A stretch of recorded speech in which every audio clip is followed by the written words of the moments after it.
70 करोड रुपयाचे जे इथं जर्मन शेड बनवायचं जे प्लॅनिंग आहे का सरकारचं ते ऑलरेडी चुकीचंच आहे. कारण आमचा साधू त्या जर्मन शेडमध्ये काय करणार? आता तुमच्या हाताने तुम्ही पर्णकुटी बनवून दाखवता. हा दाखवतो, काही हरकत नाही. पण कसं आहे, यांना सरकारला काय करायचं आहे, सिंहस्थ भूमी ही जी आहे ही फक्त शेतकऱ्यांना वापरायसाठी मिळते आणि फक्त जे साधू संत ट्रस्ट जे सेवाधारी काम करतात, जे हित कल्याण आहे जगाचं, त्यांना ती जागा फक्त त्या मर्यादा आहे आणि त्यावेळेस त्यांना ते काढावं लागतात. जेव्हा कुंभ येईल कुंभापर्यंत ते शेतकरीलाच भाड्यात देतात.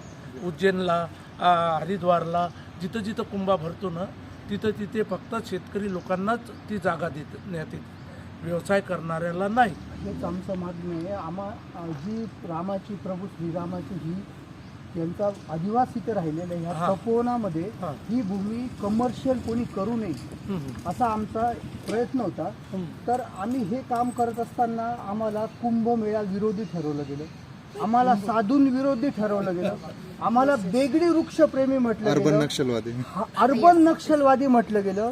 हैदराबादहून रोपं आणले, महाराष्ट्रात रोपांची कमतरता होती, हैदराबादहून रोपं आणून हिवाळ्यात तिथं रोपांची लागवड केली गेली. आज तुम्ही आम्हाला तपोवनात 18,000 रोपं घेऊन येणारे, 1800 रोपांची कटाई थांबवण्यासाठी 18,000 रोपं तुम्ही पायी चालत घेऊन येणारे आणि आपण ते पावसाळ्यात लावणार आहोत. तर इथे जे आम्हाला जळगावचे कुंभमेळा मंत्री भेटलेले ते हैदराबादचे रोपं घेऊन आले नाशिकच्या तपोवनात राहायला हिवाळ्यात आणि आम्हाला सांगतात तुम्ही बेगडे. बघा साधू महाराज जी असा उलटा न्याय इथं सुरू आहे आणि तुमच्या येण्यामुळे आम्हाला ह्या तपोवनाच्या आंदोलनाला आता बळ मिळालेलं आहे.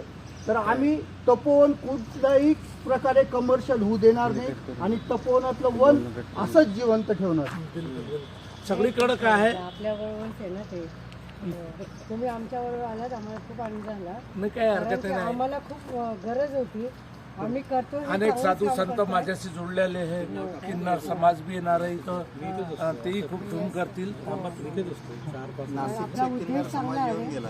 असं का, ते सगळे माझे भक्तच आहे, म्हणजे आमच्या आखाड्याशी जोडलेलेच आहे. आता काल जे चित्र पाहिलं ती महामंडलेश्वर आहे धुळ्याची, तिथलं आता इलेक्शनचं लागलेलं आहे वेळ, तर ती 15 तारीखपर्यंत तिला इलेक्शनचं चालू आहे. हां, ते त्यांचंही मत आहे की समाजात 2च लोक उभे राहतील का, आम्ही किन्नर समाज कधी राजकारणात येऊ नये का, तर त्यांचंही आक्रमण चालू आहे. महाराजजी हे ना आमचे संदीप जी भानुसकर बोललो.